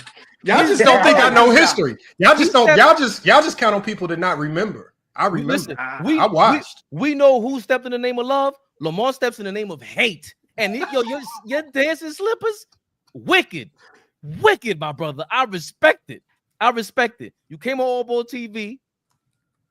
And with an immaculate sound system. What do you think about the hold on? Wait a goddamn second, Lamar. What's up? You know what I remember right now. What's up? What? Didn't somebody make a bet? What we bet? About them damn bum ass Lakers? What we bet? I don't even remember, but you said something about the first round. No. We bet the OKC Lakers matchup, but they never met up, so there was no bet. There's no bet. Tap dancer. Oh, please. He's a true tap Lakers in the conference finals. They didn't match up. I like this guy. That's right. He's a true tap dancer. Yo, hold on. You gotta have some New York blood in you, because your ass betting game is bananas. Hold on, how they didn't match up? I pay you. This guy's I can't even say that word on the internet. They didn't match up because they ain't make the conference play. Because they got smoked. But the bet was predicated on them meeting in the conference finals. It wasn't, but we'll go back to it. I'm gonna definitely rewind now. If I'm wrong, if we go back and listen to it, if I'm wrong, I'll pay up. I ain't tripping. Yeah, because you're gonna be paying $199 like Gilbert Arenas in a second too. Like, what you talking about? This guy's crazy, Flea. But what do you think about the playoffs so far? Now that it's OKC's, Minnesota, it's the Knicks, it's the Pacers. What you think about this? This probably one of the best playoffs I've seen, like probably in the last 10 years. Even from, I think the most entertaining series, at least to me personally, was the Knicks Pistons. I never thought I would be sitting down watching the Pistons Knicks series and actually locked in and entertained. And then obviously I'm for whatever reason I got grudge against the Knicks, so I'm wanting the Pistons to win. But this dude Brunson, every time it's the last 3 minutes of the game, he looking like Captain America. And I'm like, where's? And so then he proceeded to do the same thing to the Celtics. No matter even if Tatum get hurt or not, they was on their way to wiping them down anyway. And it's just like, and I even said to myself in that Celtics series, I said, is Brunson better than Tatum and Brown? Is he the best player in this series? And so it's creating a whole bunch of intriguing questions. Obviously OKC, new blood coming to the top. Ant-Man is coming, and they looking like they're gonna be a problem. And it's just, it's entertaining. And then the Pacers, this Nick Pacer, this should be scary for y'all. This Nick Pacer, the scariest team for the Knicks, and the scariest team for the Knicks is the Pacers, because the Pacers are like the Pistons on steroids. That's what they kind of remind me of. And I'm saying, I know y'all beat the Celtics, but I've been watching this Pacer team play, and I have my doubts.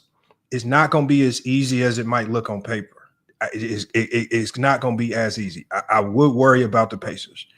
Well, hold on, just real quick. That was a great assessment. I agree. I don't think real basketball Knicks fans is thinking this is going to be a walk in the park. I agree. I think this is going 7 games. And I do think Indiana is a good team. I just think that we're a better team, and I just think we got the best player between both teams. But I agree with you. This is definitely not a cakewalk. This ain't no 4-5 games. This is going, I think, 6-7 games, depending on what happens the first 2 games at home. But I totally agree with you. But I think the parity with Brunson versus Halliburton, you got the smoke with Indiana. Remember, Patrick Ewing missing the layup. Let's not forget Rick Carlisle used to coach for the Pacers. He was a boss himself. So it's so much there. And then you got Ant-Man against SGA. So you totally correct. I think these playoffs for the NBA, fan-wise, money-wise, it couldn't have gotten any better. Yeah. And I like that the media is celebrating the fans, right? So if you look at how the media is celebrating the Knicks fans, right, it's showing the fandom behind each team. And if you look at the Pacers, even though Halliburton's dad got kicked out of games, it's the extreme fandom attached with each base. You know what I'm saying? And when you look at the OKC game, they kept talking about the OKC crowd. And so what you have to do is you got to bring the fandom back, the attachment to teams, not the attachment to players, right? And once you get that, this is why it's fun to watch. And then what I like the most, it is that it's proven that the physicality has always been there. It's the refs that dictate how physical you can be. Because when these refs are allowing these guys to be physical, they say, oh, you're going to let me be physical? We going to take it. And they allowing these guys to be physical, not calling, like even with the Josh Hart, I believe it was a foul against the Pistons, but biting your whistle, allowing the players to dictate the outcomes and not blowing your whistle every time you see something. At the end of the day, you got to give the NBA a little bit of credit as well, saying, look, we got to showcase that these guys are not as soft as people claim. They can play physical, and they will play physical if we let them. And, you got to just shake their hand, man. Great Lee, point. what you thinking about that? Because now they talking Indiana. You cannot overlook them. We didn't really get into a full Pacers series breakdown or preview yet, but Lamont is over here saying don't sleep on the Pacers. AllBall got Knicks in 7. I think from a matchup standpoint, from a standpoint of how great we're gonna have to defend, I think this might be our toughest matchup out of the playoffs, right? I mean, Detroit was super physical. They was young, so they was gonna make a lot of mistakes, and they did down the stretch of a lot of different games. And the experience from us, and that's just being there before, kind of took us over that series, right? I think obviously this past series we played out of our minds to finish those first 2 games, and then it was really a series the next few games. Obviously Tatum goes down, but I thought we played great the last game 4 and 6. But this team right here, I think, just presents a lot of different issues for us that we're going to have to address, right? I remember going back into the beginning of the season where we played Indiana, and Bridges was able to hold Halliburton at 0-8 shooting, right? He did a hell of a job on him, right? Are we going to rely on that matchup going forward? Because Halliburton is a motherfucker right now, y'all. We talking about Indiana's probably had the best record since the start of January. If we just talking about record-wise, they either 1, 2, or 3 in terms of wins and losses. So they've been great over the last half of the season. So we can't just walk in here and act like, it's going to be a cakewalk, and we peaking at the right time, but that team is peaking at the right time too. They got guys out there to just play. Nemhard, the dude with the porn star mustache, he comes in and his shots like, Ben Mathurin is playing out of his mind. Right. They got a whole bunch. They got a whole bunch of niggas with Jeremy. What was the porn star? What was the fat dude? My man Jeremy. Ron Jeremy. They got a whole bunch of niggas with Ron Jeremy mustaches. Right. And now they're coming off the bench with Obi Toppin, right? Obi, I think, is playing some of the best basketball I've seen him play. Right, he knows what his role is right now. They well coached. We gotta bring it, and I think we gotta bring it on the defensive end. We gotta bring it. Is Lamar still in there? Yeah, I'm right here. Let me ask you a question, and I would love for you to respond, and the brothers can respond after if they feel like it. Obi Toppin used to be a Knick now with the Pacers. You think that plays a part in him explaining to the team and the coach, you know, the type of play that Tibbs likes to, you know, his coaching style? You think that's going to play a part as well? Nah, I don't think that at this stage. I don't think the pacer Carlisle need no help. He know what he doing. He showed that, and if you don't know Tibbs' style by now, you don't need to be coaching. You know, his style is very and the Knicks are gonna sit on you and allow you to make mistakes. The Knicks are not going. They're gonna play mistake-free basketball, and really they have a formula. You better not allow this game to be within 3 points in the last couple of minutes, because if it's close, you might as well just go ahead and put all your bets on the Knicks, because this is a dude Brunson shooting like 100% from the field in the last 3 minutes. I don't think he missed. I don't figure. And when he do miss late game, I'd be surprised. That's how good he is in the clutch. So I think the Knicks got the advantage because they got the best closer in basketball, at least I've seen right now, at least the best closer in the playoffs. Hold on, state it. Hold on. Because, you know, you have a great platform. We appreciate you coming up here showing love, man. We really rock with you. And we know, you know, you connected to a lot of people. What is the talk about Brunson? Are people really surprised at how good he is? Because I hear how you're talking about him. What's the word about Brunson from everybody else and all the big dogs that you connected with? Well, from the players, like from the players and the players, they not surprised. It's a lot of people in the NBA. They felt like Brunson been like this. Wow. But from my perspective, obviously from the fan perspective, I had always had doubts. You talking about a small guard. It's rare that you see a small guard lead the team to the promised land since Isaiah Thomas did it, right? Or even Steph Curry. And it's just like, now I had questions about what they were building when they got a whole bunch of fringe 2 and 3 guys and put them all together. But now I see what they're doing. And now with this depth, the defense, they got OG playing like Klay Thompson some nights. I don't know what they doing to OG. And it's just like, but I think it all stems from the fans getting behind the team, the energy. I mean, it's crazy what the Knicks are doing, but they got guys playing crazy basketball. Josh Hart. I mean, you got a guy, a shooting guard out there that can go and get you 10, 11 rebounds. I'm talking about you can lock it in the books almost with this dude. Like when this happened, like, so they got a unique team. It's fun to watch. And you know, I'm definitely gonna be watching. I'm not a fan of the Pacers.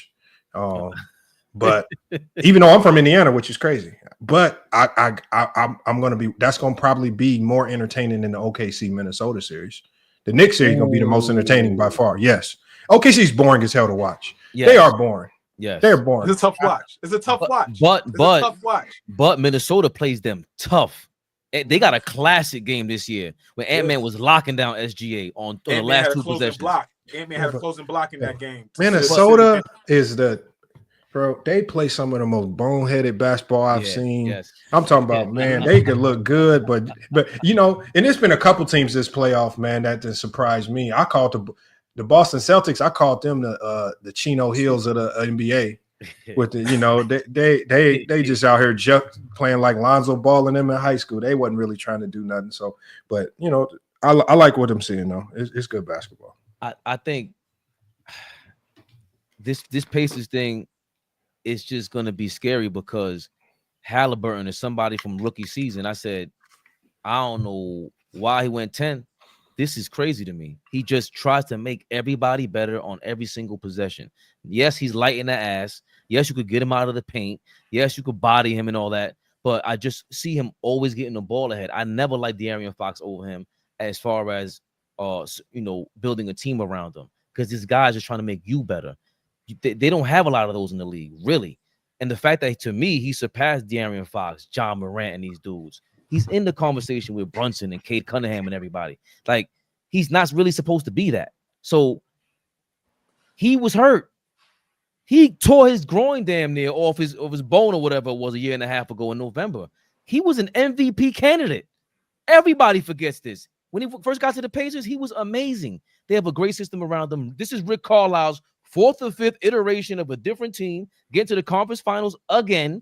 Everybody forgets he should have been in another conference finals when Larry Brown stole his job. And the other one was a couple years back, if I'm not mistaken. I'm forgetting the other one. Oh, when Jason Kidd replaced him. He quit on Luka Doncic. He could have easily been in the conference finals again. This could have been Rick Carlisle's 7th conference finals. So yeah, Pacers are scary, man. I'm not looking down on them. The problem with the Pacers to me is that you can bank on Halliburton to have, if not one, at least 2 of them duds where he dropped 2-3 points in a dud. And the problem with Jalen Brunson is he might be quiet for 3 quarters, but he gonna do like they got the best player in the series, which is Jalen Brunson. But so Lamont, that's the advantage they got. That's where you hit it on the nose. That's the part that all of us we can attest to. Yo, before this season, we were worried about Brunson in crunch time. Everybody was kind of overrating him in crunch time, but we knew like, nah. But this season, this is a different level. He's playing way better. He's not dribbling into double teams. He's not putting himself in trouble in crunch time. That's what it is. He's putting you in trouble in crunch time, and it's amazing, Flea. This Pacers team puts up points, man. They put the ball in the bucket, right? I think they scored 168 points this year in one of these games.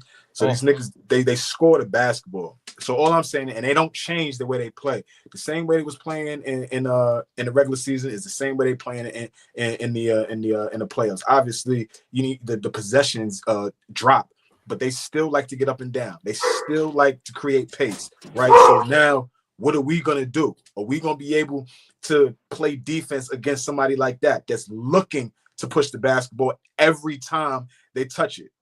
That's big for us. Yeah. A lot of these other teams, they trying to get into half-court sets. They trying to get guys going and shit like that. These guys are trying to get the quickest bucket and get right back to it. So I think that's going to be major for us. I'm waiting to see.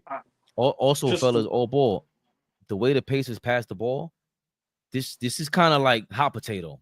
They're not playing around, AllBall. This series, and I hate Indiana as far as the Pacers. Like I said, it goes back to Reggie Miller, the choke job, with him and Spike Lee going at it. I think this series is going to be the best series. I agree with Lamar. This is going to be very exciting. But we have to be careful. The style of play that they play, running up and down, and they have a whole bunch of players that gets on your nerves. Guys that's just not going to stop. They're going to continue to keep coming and coming, pause, and they can knock down shots. They have guys that knock down tough shots. And to me, that's what the Indiana Pacers are. They are a team that they just don't stop. It's like fighting somebody and you're tired. You may be winning a fight, but they don't want to quit. To me, so for us, I agree we have the best player in the series, but this is definitely not going to be no walk in the park. And this will be, like Lamar said, in which all of us are kind of agreeing, this is going to be the toughest matchup for us. Who got home court? Who got home court? We do. See, to me, that's scary. That's the scary part, because the Pacers thrive off of confidence. And they only objective is to go into Madison Square Garden.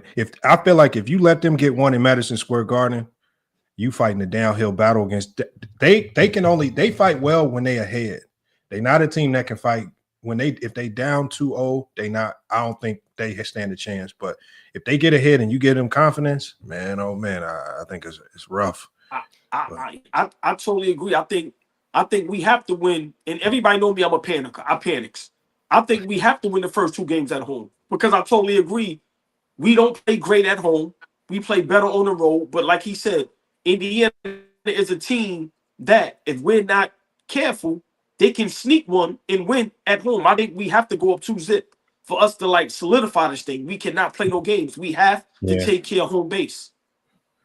Hey, I wish this was the old format. Remember the one thing I don't like the 90s much. I did like that nasty 2-3-2 format. If they brought that back, that would be nasty. I think if you're playing if it's the conference finals and you're this close in seeding 3-4, 1-2, and you're in the finals, I think it should go to what you're saying, because it gives them time to stay in the city, get their rest. You saw Aaron Gordon complain about rest, and I know everybody's saying, he's bugging out for all that, but like I tweeted before, Bill Walton was complaining about the schedule, bro. Like, they've been complaining about the NBA schedule. So that format, it might be beneficial, Flea.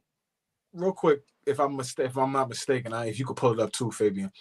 we won the first 2 games in Madison Square Garden last year and went up 2-0 Yeah. on the road, Right. and they won two straight in Indiana. So I totally agree with you guys. Yeah, let's jump on these cats early, but we have to play consistent basketball throughout this series. Yeah, we may give up a game or two, but we got to play consistent, because you know what I'm saying? Like, I hear what Lamont is saying. If we give them any confidence, they could really walk us down. We gotta, like, every game is crucial. Fellas, let's be for real. Lamar made a great point. All of y'all with the confidence. Indiana think they're better than us. Don't get it misconstrued. They think they're a better basketball team than us.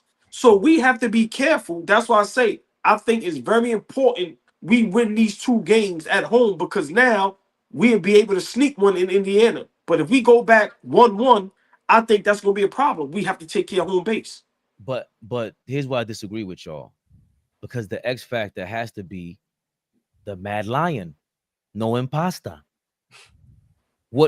Remember, he was pushing around the Detroit Pistons.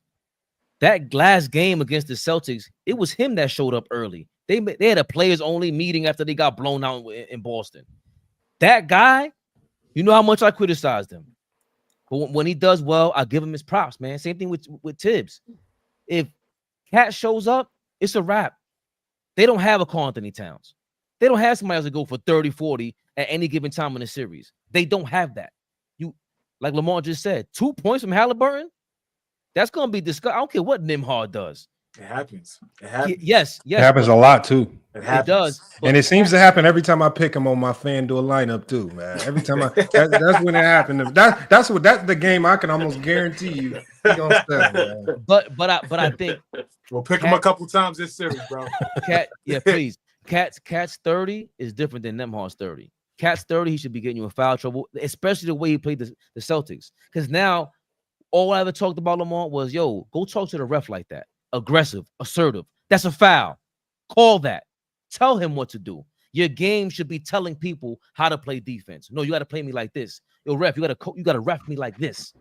He's not commanding enough. In that last game, he showed that. I've never had the confidence in Cat until this playoffs. Even when he went for the MVP caliber type of thing and run in December. Nah, let me see that one in the playoffs, like Flea always says. Do that again. So the Pacers don't have that, man. They ain't got no Cat. Yeah, but the you know the one thing I noticed about younger teams is all that hype me up, rah, they kind of laugh at it. Like when you like that hype me up, yelling, do it all you want. Like it don't really spark it don't do nothing for the other team, because they kind of look at it like, okay, well, just make sure you don't lose one of these 2 first games in New York. Like, do all you want, get hyped up, because Karl Anthony Towns already got a perception running around with the memes and his voice. It's just hard for him. Like, it's gonna be hard for him to convince these young guys that he tough and can push them around. Like, he might be able to knock some threes down. I think the 2 players that is gonna win or lose this for the Knicks is OG and Mikal Bridges. They've been making some big threes. And the problem is, just like Halliburton's due for some duds, OG and Mikal Bridges also are due for some duds. And will their duds come this series? When the Pacers try to speed them up, having them taking shots they don't normally take, pushing pace and all that craziness. So, we'll see. I like that. I like what Flea said though too earlier in the season. Mikal Bridges was locking Halliburton's ass up. Fellas, it's getting late. Some people need some rest. Lamar, you were out behind us. Yo, Lamar, appreciate you, big dog. Yes, sir, man. Appreciate y'all, man. I'm gonna get up out of here. I'll be checking y'all out a little bit more, man. Especially, now that y'all Knicks can stuck around longer in the playoffs than I. You ain't got no choice. Hey, yo, hold on before he runs. Y'all hear the pain in people's voices? They didn't expect the Knicks. They didn't expect us to be here. Bro, I'm in the garage working out, cheering for the Pistons. Hard as hell, man. I'm sitting there. Hey, Cunningham missing free throw jumpers. I'm mad. It is what it is, man. It is. I'm gonna catch y'all later, though, man. Good show. All right, thank you, man. Once again, have a great night. Yes, sir. All right. Fellas, yo, oh boy, you want to get to that last topic? Oh man, we can save that for another day, man. It's late, man. Lamar came through, showed some love, and I think that was great basketball talk. I think the other topics we could save for another day. That was great. I love that, man. For sure. Flea, My how will you brothers. leave the people? Are we gonna get into a full preview tomorrow on the Indiana Pacers? If not tomorrow, Tuesday, we're gonna let y'all know though. Yeah, It's gonna I think it should be maybe Tuesday or even Wednesday before the game, maybe not tomorrow because the game is Wednesday. Yeah, What so I time is think that either game too? Should be 8 o'clock Wednesday. Okay, so I know we usually see y'all after the game. We might see y'all before game one this time. Who knows? Might see y'all both. Who knows, man? We hard working over here. AllBall suckers. Conference finals, bitches. Yo, I hear a lot of he and too from other people and other platforms. They shall remember, what they say when they copy. It's a form of flattery. Yeah, flattery is the best form, or is the best compliment, or something like that. I don't know. Are we live? The biggest, the fucking biggest, y'all. And before we go, we always got to show love. Big shout out to the chat. I'm gonna say it again. Big shout out to FYF Sports Lamont for showing up, showing love. Subscribe to that platform, great platform. Big shout out to everybody, but big shout out to Sugarman for shouting Gilbert Arenas out. And if that is the real Gilbert Arenas, big shout out to you. You welcome here anytime. That 199. Hey man, thank you. Thank you. 99. Thank you, little baller, for imitation. The best form of flattery, yeah. Thank you. Yes. Fellas, Wednesday. The game is on. Knicks Rehab will be back on. We're going to do a Knicks preview. We're going to do some more reactions because we got to get to it. We love y'all because y'all love us, and we love it all. Kidding me? Oh, ball suckers. Oh, yeah. Listen, click the link in the chat. Sorry. Apologize. I should have mentioned it earlier. Jesus Christ. Support AllBall TV. They scared, but I'm not. Nah. Yes. Check y'all later. AllBall TV. They scared, but I'm not. They don't like comentario. Y suscribe.